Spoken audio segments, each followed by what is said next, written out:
중국의 폭우가 심상치 않습니다. 단순히 비가 많이 오는 수준이 아닙니다. 남방 지역에서는 폭우 피해로 사망자와 실종자가 발생했고, 중국 북부 허베이에서는 5월 폭우 발생 횟수가 평년의 약 24배에 달했다는 보도까지 나왔습니다. 그리고 여기에 또 하나의 변수가 등장했습니다. 올해 제6호 태풍 장미입니다. 장미는 아직 중국 본토를 직접 강타한다고 단정할 단계는 아닙니다. 하지만 문제는 태풍의 직접 상륙 여부만이 아닙니다. 이미 중국 대륙 곳곳에 많은 비가 쏟아진 상황에서 태풍이 끌어올리는 수증기와 남중국해, 동중국해의 비구름 흐름이 장강 유역에 어떤 영향을 주느냐가 더 중요합니다. 결국 핵심은 하나입니다. 중국의 이상 폭우가 6월 장강 유역으로 이어질 경우 산샤댐의 유입량과 방류 통제는 다시 시험대에 오를 수 있습니다. 최근 중국 남방에서는 충칭, 후난, 후베이, 안후이 등 여러 지역에서 폭우 피해가 잇따랐습니다. 중국 매체 보도에 따르면 공개된 지방정부 통보를 종합했을 때 5월이 끝나기도 전에 폭우 관련 사망자가 31명에 달했다는 내용까지 나왔습니다. 특히 충칭, 융천 지역에서는 한 지역에서만 사망자 9명, 실종자 11명이 발생했다는 내용도 언급됐습니다. 이것은 단순히 도시도로가 잠기고 차량이 물에 빠지는 수준의 문제가 아닙니다. 산지와 농촌, 하천 주변 저지대 마을에서는 폭우가 곧바로 이 산사태, 농경지 침수, 주택 피해로 이어질 수 있습니다. 인터넷에서는 폭우 속에서 물고기가 도로를 헤엄치고 침수된 도심의 우스꽝스러운 장면들이 화제가 되기도 합니다. 하지만 그런 장면 뒤에는 실제 마을이 잠기고 농작물이 망가지고 사람의 생명이 위협받는 훨씬 무거운 현실이 있습니다. 중국 관영 CCTV도 5월 27일 안후이성 링비현에서 갑작스러운 폭우로 마을이 물이 고였고 현지 당국이 긴급 대응에 나섰다고 보도했습니다. 이 장면이 중요한 이유는 단순히 한 지역의 침수 피해 때문이 아닙니다. 이미 중국 내륙 곳곳에서 짧은 시간에 강한 비가 쏟아지는 국지성 폭우가 현실화되고 있다는 점입니다. 더 충격적인 것은 강수량입니다. 중국 매체 보도에 따르면 4월 1일부터 5월 22일까지 중국 전역 평균 강수량은 110.1mm로 평년 같은 기간보다 18.6% 많았습니다. 또 전국 492개 기상관측소의 일 강수량이 역사 극값을 넘었고 448개 관측소의 시간 강수량도 역사 극값을 넘었다는 내용이 나왔습니다. 이 숫자가 의미하는 것은 분명합니다. 올해 중국의 폭우는 비가 조금 왔다, 좀 많이 왔다는 수준이 아니라 여러 지역에서 관측 기록을 다시 쓰는 수준이라는 뜻입니다. 예를 들어 광둥, 장먼, 엉핀에서는 24시간 강수량이 597.7mm에 달해 현지 관측사상 최고 1강수량 기록을 깼다는 내용이 나왔습니다. 또 일부 숨은 관측소에서는 누적 강수량이 1177.5mm에 달했다는 내용도 언급됐습니다. 중국 화남 수빈 지역의 연평균 강수량이 보통 1500mm에서 2000mm 수준이라는 점을 생각하면은 일부 지역에서는 짧은 기간에 1년치에 가까운 비가 쏟아진 셈입니다. 충친 융천에서도 누적 강수량 296.6mm, 시간당 강수 강도 100mm 초과라는 기록적인 폭우가 나타났다는 내용이 보도됐습니다. 시간당 100mm가 넘는 비는 일반적인 배수시설로는 감당하기 어려운 수준입니다. 이런 비가 산지에 쏟아지면 산사태와 토속류 위험이 커지고 도심에 쏟아지면 순식간에 도로와 지하 공간이 잠길 수 있습니다. 그런데 더 이상한 점은 폭우가 중국 남방 지역에만 머물지 않았다는 것입니다. 광명망과 허베이 기상 관련 보도에 따르면 허베이성에서는 보통 대규모 폭우가 7월과 8월 화북 우기에 집중됩니다. 그런데 올해는 5월부터 대규모 강한 비가 자주 나타났습니다.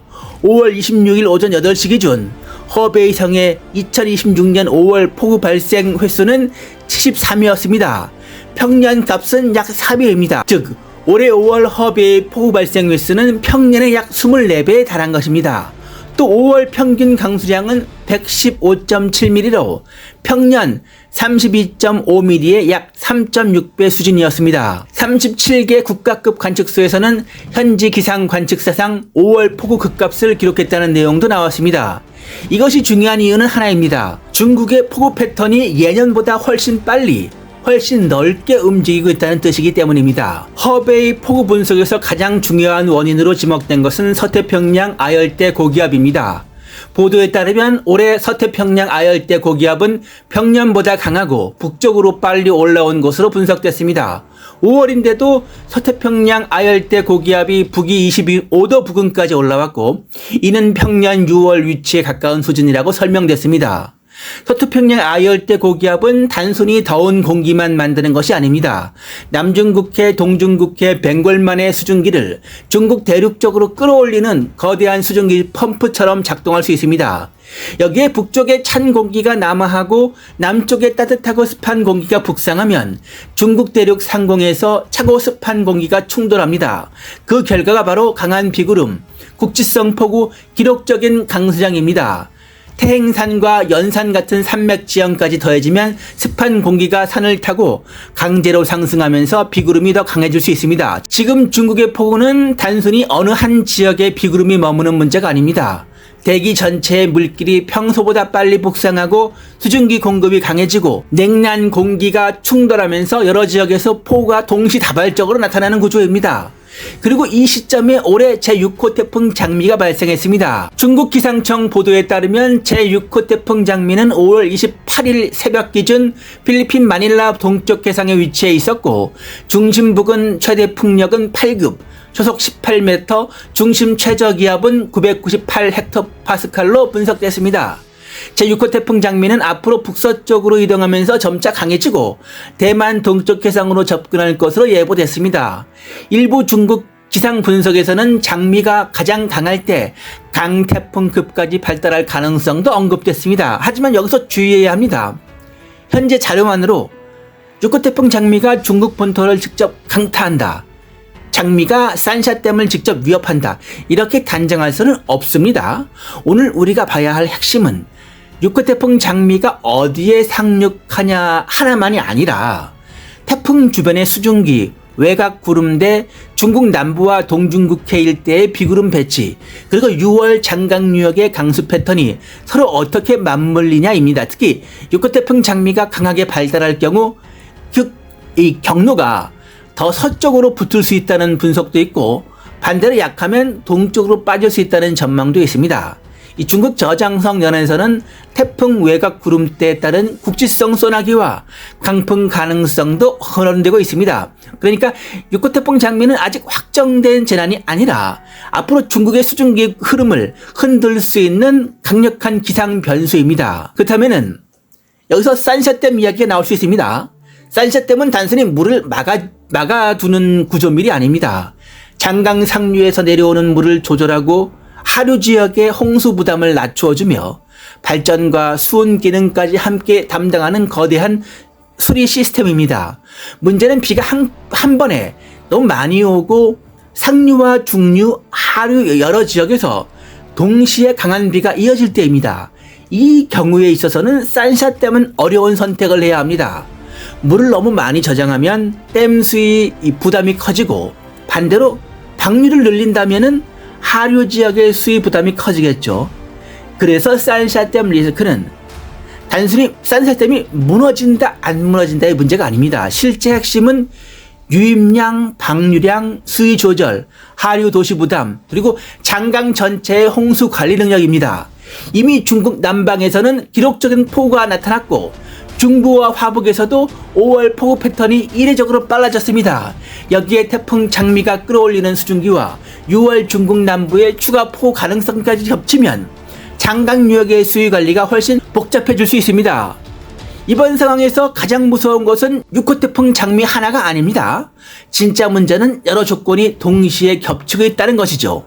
첫 번째는 중국 남방 지역에서의 이미 많은 폭우 피해가 발생했다는 것. 두 번째는 여러 중국의 관측소에서 강수량 기록이 깨지고 있는 것.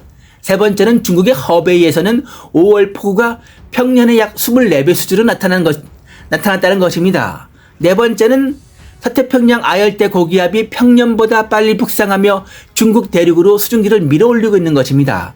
다섯 번째는 제6호 태풍 장미가 대만 동쪽 해상으로 접근하며 추가 수증기 변수로 등장했습니다. 이 모든 조건이 한 방향으로 겹칠 경우 6월 중국 장강유역의 비구름 흐름은 더욱 불안정해질 수가 있습니다. 그래서 지금 필요한 것은 공포가 아니라 우리는 반드시 관찰해야 합니다.